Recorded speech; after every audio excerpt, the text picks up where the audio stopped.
ঈমান যত বেশি হবে পাপ তত কম হবে, ঈমান যত কম হবে পাপ তত বেশি হবে। আল্লাহ তাআলা বললেন, ইন্নাস সালাতা তানহা আনিল ফাহশাই ওয়াল মুনকার ওয়া লাযিকরুল্লাহি আকবার। নিশ্চয় সালাত মানুষকে অশ্লীল কাজ থেকে দূরে রাখে। আল্লাহ তাআলা বলেন, নিশ্চয় সালাত মানুষকে পাপের কাজ থেকে, অপছন্দ কথা ও কর্ম থেকে দূরে রাখে। তো একটা মানুষ সালাতও আদায় করে, জিনাও করে, একটা মানুষ সালাতও আদায় করে, বিড়ি তামাক জর্দাও খায়, তাহলে এটা কি করে হলো? পাপও করে, সালাতও আদায় করে, এটা কেমন হয়ে গেল না? অথচ আল্লাহ তাআলা বলছেন, সালাত মানুষকে পাপ থেকে দূরে রাখে, অশ্লীল কাজ থেকে দূরে রাখে। হাজারো পুরুষ নারী জেনায় লিপ্ত আছে, সালাত আদায় করে। হাজারো পুরুষ নারী সুদ ঘুষ খায় আর সালাত আদায় করে। হাজারো নারী নগ্ন পথে চলে, তাহাজ্জুদ পড়ে। তাহলে কেমন হয়ে গেল? জি, সালাত আদায় করে বটে, কিন্তু ঈমান নেই। ঈমান দিয়ে পাপকে ঠেকানো যায়। যখন কেউ নেই তখন ঈমান দিয়ে পাপকে ঠেকানো যায়। ঈমান একটা জিনিস যা দিয়ে প্রকাশ্যে আল্লাহকে ভয় করা যায়, যা দিয়ে গোপনে আল্লাহকে ভয় করা যায়। ঈমান যত বেশি হবে পাপ তত কম হবে, ঈমান যত কম হবে পাপ তত বেশি হবে। যখনই সালাত আদায় করার পরে দেখবেন মিথ্যা কথা বললেন, না ঈমানের ঘাটতি আছে, একা একাই বলেন ব্যাপারটা কি, এটা বললাম কেন?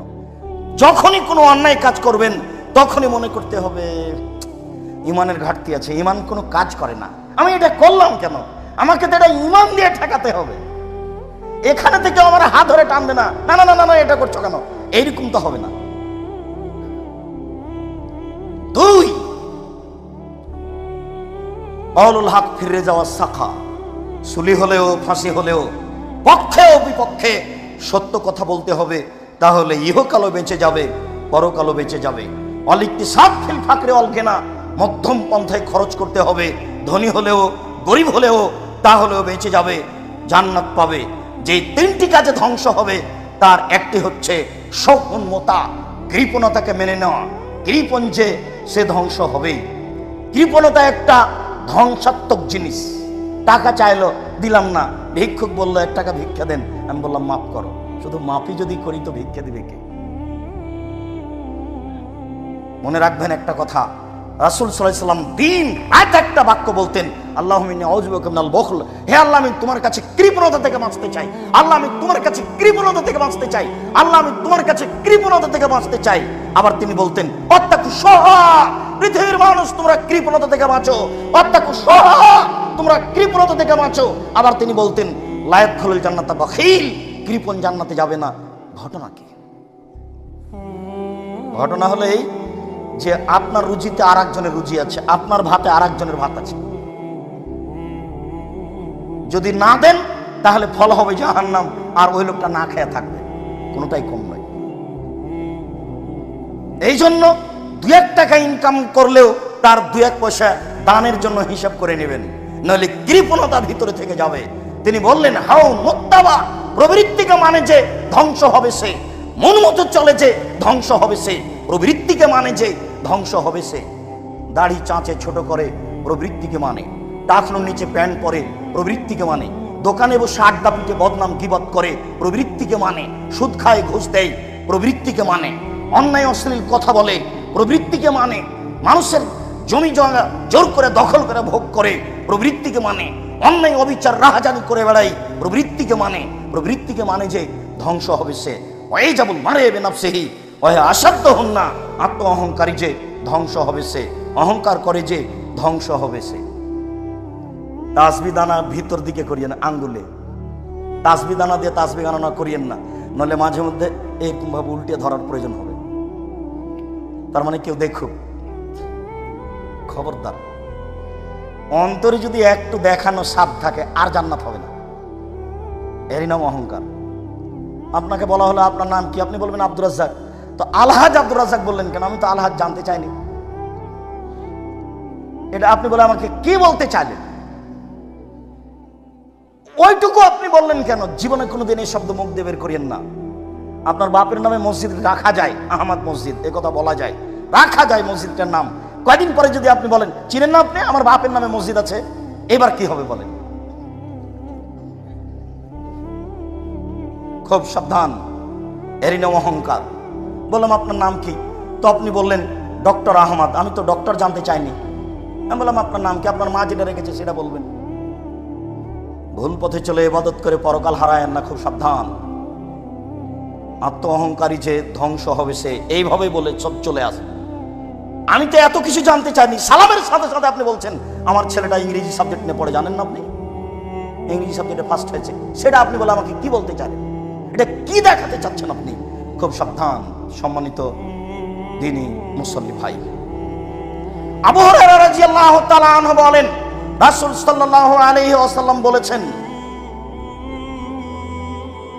মান খাফানি ফাকাদ আদলাজা। আল্লাহ তাআলা বলেন হাদিসে কুদসি, মান খাফানি আদলাজা ওমান আদলাজা বালাগাল মানজিলা। যে ব্যক্তি আমাকে ভয় করলো সে ব্যক্তি রাতের অন্ধকারে আল্লাহকে ডাকলো। ওমান আদলাজা বালাগাল মানজিলা। আর যে ব্যক্তি রাতের অন্ধকারে আল্লাহকে ডাকলো সে জান্নাতে চলে গেছে। আলা সাবধান থেকো, মনে রেখো, ইন্নে সিলাতাল্লাহি গালিয়া। আল্লাহর যেটা সম্পদ সেটা খুব দামি। মনে রেখো, আল্লাহর যেটা সম্পদ সেটা খুব দামি। মনে রেখো, আল্লাহর যেটা সম্পদ সেটা দামি। আলা ইন্নে সিলাতাল্লাহিল জান্নাহ। আল্লাহর সম্পদ হলো জান্নাত। এ ব্যাপারে জাহান্নামের কথা আসেনি।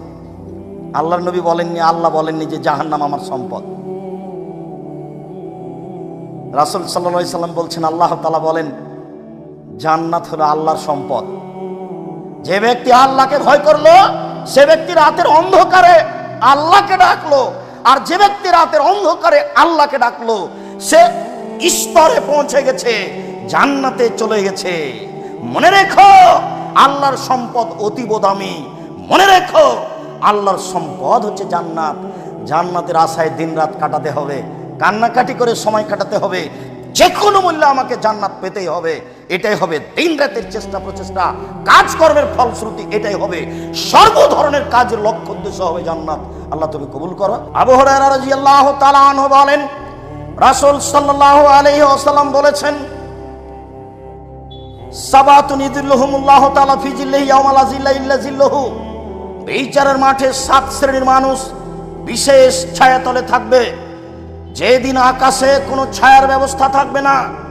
সূর্যকে নষ্ট করার পরে আবার মানুষের মাথার উপরে আনা হবে, তা থাকবে কা মেঘদারে মাইলিন, 1 মাইল উপরে। মানুষ থাকবে তার ঘামের মধ্যে। কারো ঘাম হবে টাকনু পর্যন্ত, কারো ঘাম হবে হাঁটু পর্যন্ত, কারো ঘাম হবে কোমর পর্যন্ত, কারো ঘাম হবে গলা পর্যন্ত। এই সময়ে মানুষ 7 শ্রেণীর মানুষ বিশেষ ছায়াতলে থাকবে। তার 1 শ্রেণীর মানুষ হলো ইমামুন আদিল, ন্যায়পরায়ণ নেতা। ন্যায়পরায়ণ নেতা হওয়া খুব বড় ভালো কাজ। হয় কে? 2 শাবুন নাশা ফি ইবাদাতিল্লাহ। ওই সব মানুষ যারা বাল্য জীবন থেকে ইবাদতে অভ্যাসী। 3 রাজুলুন কালবহু মুআল্লাকুন বিল মাসাজিদ। যাদের অন্তর মসজিদের সাথে ঝুলন্ত আছে। খারাজা মিনহু হাত্তা ইয়াউদা। মসজিদ থেকে বের হয়েছে, যতক্ষণ পর্যন্ত মসজিদে ফিরে না আসছে ততক্ষণ পর্যন্ত ব্যস্ত হয়ে পড়েছে। জোহরের সালাত আদায় করে বাড়ি যাওয়ার পরে একটু পরে মেয়েকে বলছে, আম্মু আসর হয়েছে কি, 2টা বেজেছে কি, 3টা বেজেছে কি, আবার মসজিদে যাওয়ার জন্য ব্যস্ত হয়ে পড়েছে। এই ব্যক্তি থাকবে বিশেষ ছায়াতলে। ওয়ারাজুলানে তাআবা ফিল্লাহি ওয়া ইস্তামা আলাইহি ওয়া ইফতারাকা আলাইহি। মানুষ 2 জন পরস্পরকে ভালোবাসে আল্লাহকে সন্তুষ্ট করার জন্য, দুনিয়াবি কোনো স্বার্থে নয়, কোনো লোভে নয়। ও একজন পরহেজগার মানুষ, আমি তাকে খুব ভালোবাসি। উনি আপনাকে একজন পরহেজগার মানুষ মনে করেন, উনি আপনাকে ভালোবাসেন। যে কোনো সমস্যাতে 2 জন কাছাকাছি থাকে, পৃথক হয়ে যায় আল্লাহকে ভালোবাসার জন্য। ভালোবাসা বন্ধুত্ব বহাল রাখে আল্লাহকে ভালোবাসার জন্য। এরকম 2 জন থাকবে বিশেষ ছায়াতলে। ও রাজুলুন যাকার আল্লাহ খালিয়ান ফাফাজাত আইনাহু। ওই ব্যক্তিও বিচারের মাঠে বিশেষ ছায়াতলে থাকবে যে ব্যক্তি নির্জনে আল্লাহকে ডাকলো, কেউ নেই, আল্লাহকে ডাকতে গিয়ে ঝরঝর ঝরঝর করে 2 চোখের পানি ঝরতে লাগলো। এই থাকবে বিচারের মাঠে বিশেষ ছায়াতলে। সবাই মিলে কবরস্থানে গিয়ে হাত তুলে দোয়া করবেন, পাশে আর একজন থাকলে তো কাঁদতে পারবেন না, কেমন কেমন লাগবে। এই নীতি ভবিষ্যতে এই নীতিতে যাবেন না, একাই যাবেন। কিছুই যদি বলতে না পারেন তাহলে তো বলতে পারবেন আল্লাহ তুমি আমার বাপকে ক্ষমা করো। একটা মানুষ তার ভুল ত্রুটি থাকতেই পারে, এটাই যদি শতবার বলেন চোখের পানি ঝরঝর করে ঝরে, আপনি অনেক কিছু বলতে পারবেন, অনেক কিছু পাবেন। নির্জনে যদি কেউ আল্লাহকে ডাকে আর দুই চোখের পানি ঝরঝর করে ঝরে, এই মানুষ থাকবে বিচারের মাঠে বিশেষ ছায়াতলে। ওই ব্যক্তি থাকবে বিচারের মাঠে বিশেষ ছায়াতলে যাকে সম্ভ্রান্ত পরিবারের সুন্দরী মহিলা বলল তুমি জিনায় লিপ্ত হও, তখন ব্যক্তি বলল ইন্নী আখাফুল্লাহ, আমি আল্লাহকে ভয় করি। এই বলে সে অন্যায় লিপ্ত হলো না, এই ব্যক্তি থাকবে বিচারের মাঠে বিশেষ ছায়াতলে। ওয়া রাজুলুন তাসাদ্দাকা, ওই ব্যক্তি যে দান করলো, ফাআখফায়ে শিমালাহু মান ফাকা ইয়ামিনুহু মা তুনফিকু ইয়ামিনুহু, তার ডান হাত কি দান করলো এটা বাম হাতকে জানতে দিল না। গোপনে দান করলো, প্রকাশ্যে দান করা যায়, তবে গোপনে দান করলে বিচার মাঠে বিশেষ ছায়াতলে থাকার সুযোগ হবে বলে রাসূল সাল্লাল্লাহু আলাইহি সাল্লাম উল্লেখ করেছেন। আবু হুরায়রা রাদিয়াল্লাহু তাআলা আনহু বলেন, রাসূল সাল্লাল্লাহু আলাইহি ওয়াসাল্লাম বলেছেন, আল্লাহ তাআলা বলেন হাদিসে কুদসি, লা আজমাউ আলা আবদি খাউফাইনে ওয়া আমিনাইনে, আমি আল্লাহ আমার কোন দাস দাসীর মাঝে, কোন পুরুষ নারীর মাঝে দুইটা জিনিস একত্রিত করব না, আল্লাহ ভীতি, নিরাপত্তা। নিরাপত্তা, আল্লাহ ভীতি, দুইটা একসাথে করব না। এই কথা বলার পরে তিনি বলছেন, মান খাফানি ফিদ দুনিয়া আমানতু ইয়াউমাল কিয়ামা, যে ব্যক্তি আমাকে দুনিয়াতে ভয় করবে আমি বিচারের মাঠে তাকে নিরাপত্তা দিয়ে দেব। ওমান আমিনানি ফিদ দুনিয়া, যে ব্যক্তি দুনিয়াতে নিরাপদে থাকলো, আমাকে মনে করলো না, আমাকে হিসাব করলো না, আখাফতুহু ইয়াউমাল কিয়ামা, বিচারের মাঠে আমি তাকে ভীতির মধ্যে ফেলে দেবো, তার বাঁচার পথ থাকবে না। সত্য সত্যই যদি বিচারের মাঠে নিরাপত্তা চাইতে হয়, পেতে হয়, তাহলে এখনই কান্নাকাটি করতে হবে। আব্দুল্লাহ ইবনে আব্বাস রাদিয়াল্লাহু তাআলা আনহু বলেন, রাসূল সাল্লাল্লাহু আলাইহি ওয়াসাল্লাম বলেছেন, আইনানে লা তামাসসুহুমান নার, দুই শ্রেণীর চক্ষু তাদেরকে জাহান্নাম স্পর্শ করবে না। দুই শ্রেণীর মানুষ, তারা জাহান্নামে যাবে না, তাদেরকে জাহান্নাম স্পর্শ করবে না। এক, হারাসাত ফি সাবিলিল্লাহ, ওই চক্ষু, ওই মানুষ যে আল্লাহর রাস্তায় পাহারা দেয়, আল্লাহর দ্বীনের ব্যাপারে দিন কাটায়, তাদেরকে জাহান্নাম স্পর্শ করবে না। ওয়া রাজুলুন ওয়া আইনুন বাকাত মিন খাশিয়াতিল্লাহ, ওই ব্যক্তি, ওই চক্ষু যে আল্লাহর ভয়ে কাঁদে, যে আল্লাহর ভয়ে কাঁদে, তাকে জাহান্নাম স্পর্শ করবে না। মুআবিয়া ইবনে হাওদা রাদিয়াল্লাহু তাআলা আনহু বলেন, রাসূল সাল্লাল্লাহু আলাইহি ওয়াসাল্লাম বলেছেন, লা ইয়ালজার রাজুলুন নারা বাকা মিন খাশিয়াতিল্লাহ হাত্তা ইয়াউদাল লাবানু ফি জারে, যে ব্যক্তি আল্লাহর ভয়ে কাঁদে ওই ব্যক্তি জাহান্নামে যাবে না। গাভীর ওলান বাট থেকে দুধ বের করে ভিতরে ঢোকানো যেমন অসম্ভব, যে ব্যক্তি আল্লাহর ভয়ে কাঁদে তার জাহান্নামে যাওয়া ওই রকমই অসম্ভব। গাভীর ওলান বাট থেকে দুধ বের করে ভিতরে ঢোকানো যেমন অসম্ভব। গাভীর ওলান বাট বুঝিত, গাভীর বাট থেকে দুধ বের করে ভিতরে ঢোকানো যেমন অসম্ভব, আল্লাহর ভয়ে কাঁদে যে তার জাহান্নামে যাওয়া তেমনি অসম্ভব, মানে সে জান্নাতে যাবেই।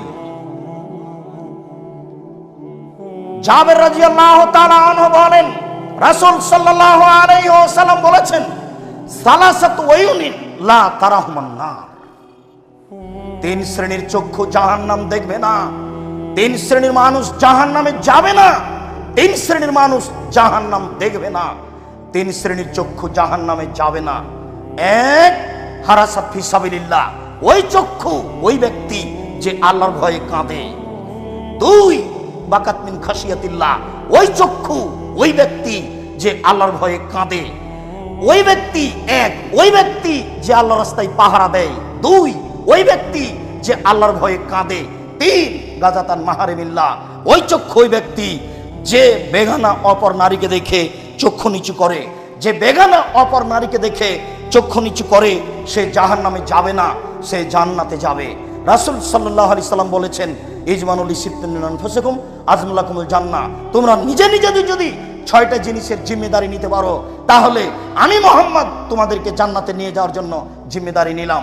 তার একটি হচ্ছে গুজ্জু আবসারাকুম চক্ষু নিচু করো, অপর নারীকে দেখে, বেগানা নারীকে দেখে চক্ষু নিচু করো।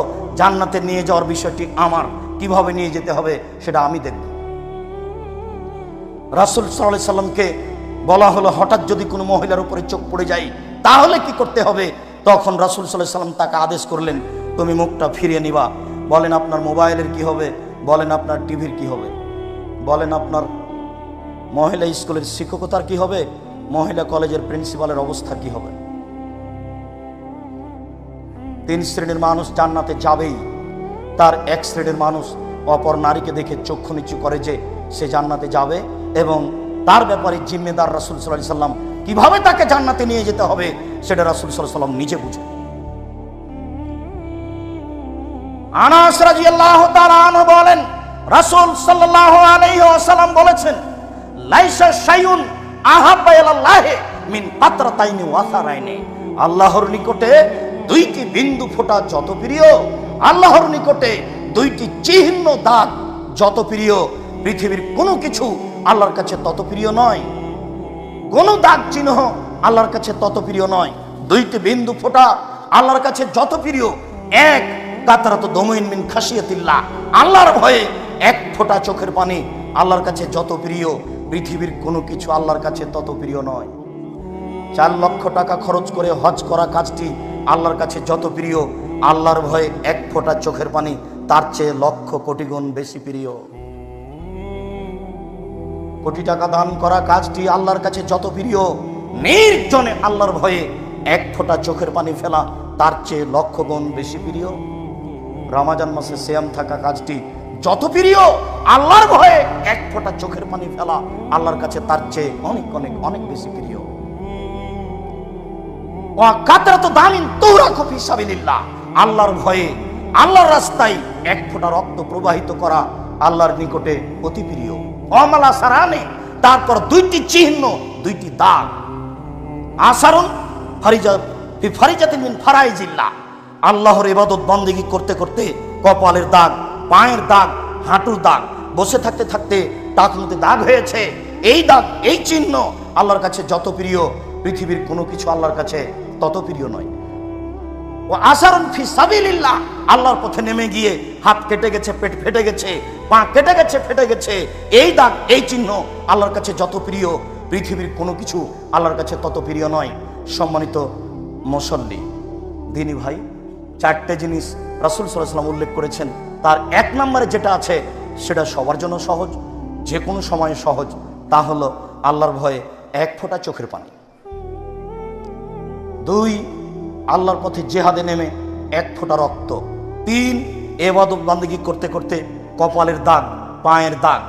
4, আল্লাহর পথে নেমে গিয়ে ফেটে যাওয়া, কেটে যাওয়া দাগ, চিহ্ন। এই 4টে জিনিস আল্লাহর কাছে যত প্রিয়, পৃথিবীর কোনো কিছু আল্লাহর কাছে তত প্রিয় নয়। তার 1 নম্বরে যেটা আছে সেটা সহজ, অবশ্যই মনে থাকবে বলে আশাবাদী। উকবা ইবনে আমির রাদিয়াল্লাহু তাআলা আনহু বলেন, রাসূল সাল্লাল্লাহু আলাইহি ওয়াসাল্লামকে জিজ্ঞাসা করা হলো, মান নাজাত, বাঁচার পথ কি? মানুষ কি করলে জাহান্নাম থেকে বেঁচে যেতে পারে? মানুষের জাহান্নাম থেকে বাঁচার পথ কি? কি করলে মানুষ জাহান্নাম থেকে বাঁচতে পারে? এই কথার উত্তরে রাসূল সাল্লাল্লাহু আলাইহি সাল্লাম বললেন, আলজাম লিসানাক, তুমি তোমার মুখকে বন্ধ রাখো, ভালো কথা ছাড়া মুখে বলো না, জান্নাত হবে। মুখ কন্ট্রোলে রাখা মানুষের জন্য সবচেয়ে গুরুত্বপূর্ণ বিষয়। 2, ওয়ালাইয়াসা বাইতুক, জরুরি প্রয়োজন ছাড়া তুমি বাড়ির বাইরে যাবে না, তুমি তোমার স্ত্রী, ছেলে মেয়ে, তাহলে বেঁচে যাওয়া, জান্নাত হবে। প্রয়োজন ছাড়া বাড়ি গেলে সমস্যা আছে, দোকানপাটে বসবেন না, রাস্তাঘাটে বসে কারোর সাথে গল্প করবেন না, স্ত্রীকে, মেয়েকে হাটে বাজারে যেতে দিবেন না, আপনি আপনার নীতিতে গড়ে তুলবেন, জান্নাত হবে ইনশাআল্লাহ। 3, অবতালা খাতিয়াতে, পাপের জন্য কাঁদো, জান্নাত হবে। 3টি কথা তিনি বললেন, তার 3 নম্বর কথাটি বললেন, পাপের জন্য কাঁদো, জান্নাত হবে। মানুষ যদি আল্লাহর ভয়ে পাপের জন্য কাঁদে তাহলে জান্নাত হবে। 3 জন গর্তে আটকা পড়েছিল, 3 জনের 3য় জন বলল, আল্লাহুম্মা ইন্নাকা আনতা তাআলাম, নিশ্চয় তুমি জানো, আমি ইস্তাজারতু আজিরান, আমি একটা লোক কাজের জন্য নির্ধারণ করেছিলাম, কাজ করার জন্য নিয়েছিলাম। হ্যাঁ, আমেল আলী নিস্তান নাহারে, অর্ধেক দিন কাজ করলো, অর্ধেক দিন কাজ করার পরে আর কাজ করবে না। ফা আতাইতুহু আজরাহু, আমি তার প্রতিদান তাকে দিলাম। লাম ইয়াখুজুহু ফাসাকাতা আলাইহি, সে রাগ করলো, সে টাকা নিল না, চলে গেল। ফা ওয়াফারতুহা আলাইহি, আমি সে টাকা দিয়ে অনেক অর্থ সম্পদ গরু ছাগল করে ফেললাম। হঠাৎ একদিন এসে আমার কাছে চাইলো তার পারিশ্রমিক। আমি বললাম খুজ হাজা, এগুলো সব নিয়ে নাও। আমাকে বলল মজাক করবেন না, একদিনের কাজের বিনিময়ে দেন। আমি বললাম তোমাকে মজাক করিনি, যা কিছু করেছি সব তোমার জন্য, সব তুমি নিয়ে যাও। নিয়ে চলে গেল। এরপরে বলছে আল্লাহুম্মা, হে আল্লাহ, ইন কুনতা তাআলাম, তুমি যদি সত্য সত্যই জেনে থাকো যে আন্নী ফালতু দালেকা, আমি এই কাজটা করেছি রাজা রাহমাতেকা ওয়া খাসিয়াত আযাবেকা, তোমার রহমতের আশায়, তোমার শাস্তির ভয়ে। এটাই মূলত কথা। তোমার রহমতের আশায়, তোমার শাস্তির ভয়ে, তোমার রহমতের আশায়, তোমার শাস্তির ভয়ে আমি এই কাজটা করেছি, তুমি আজকে বিপদ থেকে বাঁচাও। তখন আল্লাহ বললেন ঠিক আছে যাও, আমি পাথর সরিয়ে দিলাম, বের হয়ে চলে যাও। কাজ হবে রহমতের আশায়, আল্লাহর ভয়ে। কাজ হবে রহমতের আশায়, আল্লাহর ভয়ে। জান্নাত তো হবেই, পৃথিবীর যে কোনো বিপদ থেকে বেঁচে যাবেন। কাজ যদি আল্লাহর ভয়ে হয়, জান্নাত তো হবেই, পৃথিবীর যে কোনো বিপদ থেকে বেঁচে যাবেন। আবু হুরায়রা রাদিয়াল্লাহু তাআলা আনহু বলেন, রাসূল সাল্লাল্লাহু আলাইহি ওয়াসাল্লাম বলেছেন, আসরাফা রাজুলুন আলা নাফসিহি, হাজার হাজার বছর পূর্বে একটা লোক নিজের প্রতি খুব অত্যাচার করেছিল, জুলুম করেছিল। সে নিজেকে মনে করত মহা পাপী। ফাওসা বানিহে, সে তার ছেলেদেরকে উপদেশ দিয়েছিল, ছেলেদেরকে বলেছিল এই যে মাতা আবুকুম, যখন তোমাদের পিতা মারা যাবে, ফাহারিকুহু, তোমরা তাকে আগুন দিয়ে জ্বালিয়ে দিও। ফাজরু নিসফাহু ফিল বাররি ওয়া নিসফাহু ফিল বাহরি, তাকে আগুন দিয়ে জ্বালিয়ে, তোমাদের বাপকে আগুন দিয়ে জ্বালিয়ে অর্ধেক চাই পানিতে ফেলে দিও, অর্ধেক চাই মাটিতে ফেলে দিও। কেন? আল্লাহে লাইন কাদারাল্লাহু আলাইহি, আল্লাহর কসম যদি তাকে আল্লাহ ধরতে পারেন, আল্লাহর কসম আল্লাহ যদি তোমাদের বাপকে ধরতে পারেন, আল্লাহর কসম যদি আল্লাহ তাকে ধরতে পারে, তাকে আল্লাহ এত শাস্তি দিবেন, পৃথিবীর কোন মানুষকে আল্লাহ তত শাস্তি দিবেন না। তাকে আল্লাহ এত শাস্তি দিবেন, পৃথিবীর কোন মানুষকে আল্লাহ তত শাস্তি দিবেন না। তোমরা এই কাজটা করিও। জামাতা ফাফালু মা মারাহুম, যখন ব্যক্তি মারা গেল, ছেলেরা তাই করলো, পিতা যা বলেছে, পিতা যা বলেছে ছেলেরা তাই করলো। আগুন দিয়ে জ্বালিয়ে অর্ধেক ছাই পানিতে ফেলে দিল, অর্ধেক ছাই মাটিতে ফেলে দিল। ফামারাল্লাহুল বাহরা ফাজামা বাইমা ফিহে আমারাল বাররা ফাজামা বাইমা ফিহে, আল্লাহ সাগরকে বললেন সাগর ছাইগুলি জমা করে দাও। আল্লাহ এই জমিন মাটিকে বললেন মাটি ছাইগুলি জমা করে দাও।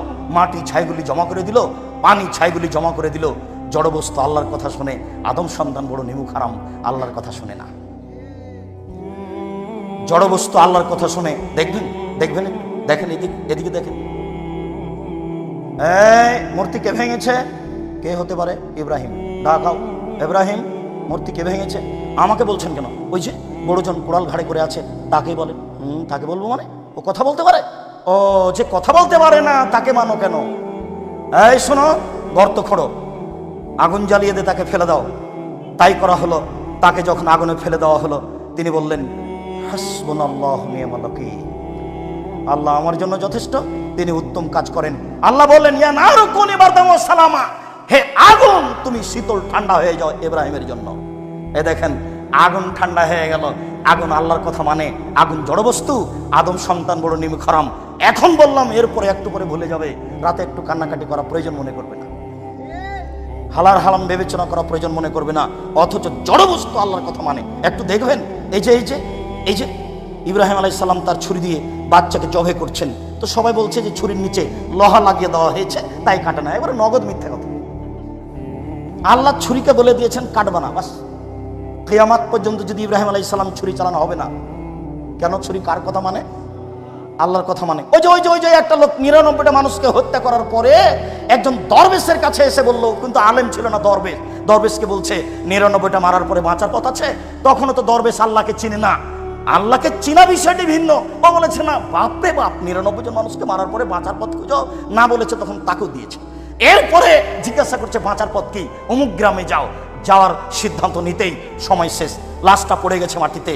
বুখারী মুসলিমের হাদিসে এসেছে ফানা সাদরাহু ইলাইহা, তার বুককে ওই গ্রামের দিকে ঠেলে দিয়েছিল। ওই সময়তে পড়ে যাওয়ার সময়তে বুকটা তার ওই গ্রামের দিকে ঠেলে দিয়ে আল্লাহকে দেখাতে চাচ্ছিল 100 জন মানুষ হত্যা করেছে, সেটা ভিন্ন কথা, তবে আমি বুকটা ওই গ্রামের দিকে ঠেলে দিয়ে তোমাকে দেখাতে চাচ্ছি আমি ক্ষমা খুঁজছি, কোথায় ক্ষমা আছে? আমি ক্ষমা খুঁজছি, কোথায় ক্ষমা আছে? আমি বুকটা গ্রামের দিকে ঠেলে দিয়ে তোমাকে দেখাতে চাচ্ছি কোথায় ক্ষমা আছে। সেটা আমি দেখতে চাচ্ছি। লাশ পড়ে গেছে, ফেরেশতা হইচই করছে, কোথায় নিয়ে যাবে? আল্লাহ বলেন, এই গ্রাম, যে গ্রামের দিকে যাচ্ছিল তুমি আগে আসো। এই গ্রাম, যে গ্রাম থেকে যাচ্ছিল তুমি পিছে হটে যাও। গ্রাম পিছে হটে গেল, ওটা আগে আসলো। দেখেন জড়বস্তু আল্লাহর কথা শুনে, আদম সন্তান বড় নিমুখ হারাম, আল্লাহর কথা শুনে না। সম্মানিত মুসল্লি দিনী ভাই, রাসূল সাল্লাল্লাহু আলাইহি সাল্লামের ওই কথাটি মনে রাখেন।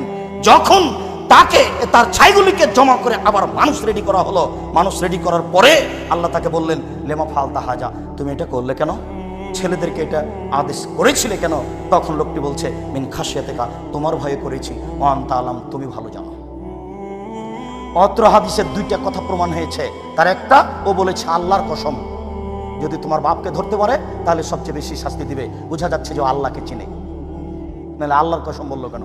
আর এইখানে বলছে যে আমি যে তোমার ভয় করেছি এটা তুমি ভালো জানো। আমি আমার ছেলেদেরকে আদেশ করেছি আমাকে জ্বালিয়ে দেওয়ার জন্য, একমাত্র তোমার ভয়ে বলেছি, এটা তুমি ভালো জানো। এতে বোঝা যাচ্ছে আল্লাহকে চিনে। কিন্তু সে পৃথিবীতে সবচেয়ে বড় পাপী, যার কারণে নিরাশা হয়ে কথা বলেছে। যদি আল্লাহর ভয়ে ভীতু হয়ে কেঁদে আল্লাহকে কিছু বলতে পারেন, আল্লাহ আপনার কথা শুনবেন। রাসূল সাল্লাল্লাহু আলাইহি ওয়াসাল্লাম বলেন, আল্লাহ তাআলা বলেন, ইয়াবনা আদম মা দাওয়াতনি ওয়া রাজাউতানি, হে আদমের ছেলে মেয়েরা তোমরা যেমন দোয়া করো আমি তেমন। হে আদমের ছেলে মেয়েরা তোমরা আমার কাছে যেমন আশা করো আমি তেমন। তোমার আশা অনুপাতে আমি রয়েছি, তোমার প্রার্থনা অনুপাতে আমি রয়েছি। তুমি আমাকে যেমন বলো আমি তেমন রয়েছি। তুমি আমার উপরে যেমন আশা করো আমি তোমার আশা অনুযায়ী রয়েছি। আমি পরোয়া করি না তুমি কত বড় পাপী, আমি পরোয়া করি না তুমি কত বড় পাপী, আমি আল্লাহ পরোয়া করি না তুমি কত বড় পাপী। তুমি আমাকে যেমন বলো আমি তেমন, তুমি আমার কাছে যেমন আশা করো তেমন আমি। তুমি আমার প্রতি আশা করে আমার কাছে ক্ষমা চাও, আমার ভয়ে কাজ করো, আমি তোমাকে ক্ষমা করে দেব, জান্নাত আমার। সম্মানিত উপস্থিতি দিনী মুসলিম ভাই, আল্লাহর ভয়ে ভীতু হয়ে কিছু করার জীবনে চেষ্টা করুন। আল্লাহ আমাদের কথা শুনবেন। আল্লাহ আমাদেরকে জান্নাতে দেওয়ার জন্য প্রতীক্ষমান রয়েছেন। তিনি আমাদেরকে ক্ষমা করার জন্য প্রতীক্ষমান রয়েছেন। তিনি বিচারের মাঠে ক্ষমা করার জন্য বাক্যটি বলবেন, এ আদমের ছেলেমেয়েরা শোনো, তোমাদের পাপ যেই পরিমাণ আমার ক্ষমা সেই পরিমাণ। বিচারের মাঠে আল্লাহ বলবেন, এ আদমের ছেলেমেয়েরা শোনো, তোমাদের পাপ যত আমার ক্ষমা তত, যদি শিরক না করে থাকো। তোমাদের যত পাপ রয়েছে আমার তত ক্ষমা রয়েছে, তবে শিরক করো না। শিরক মুক্ত অবস্থায় আল্লাহকে ভয় করে আমল করার চেষ্টা করুন। ইনশাআল্লাহ আল্লাহ আমাদের কবুল করবেন, আপনাদেরকে কবুল করবেন। আল্লাহ তুমি আমাদের কবুল করো, আল্লাহুম্মা আমিন।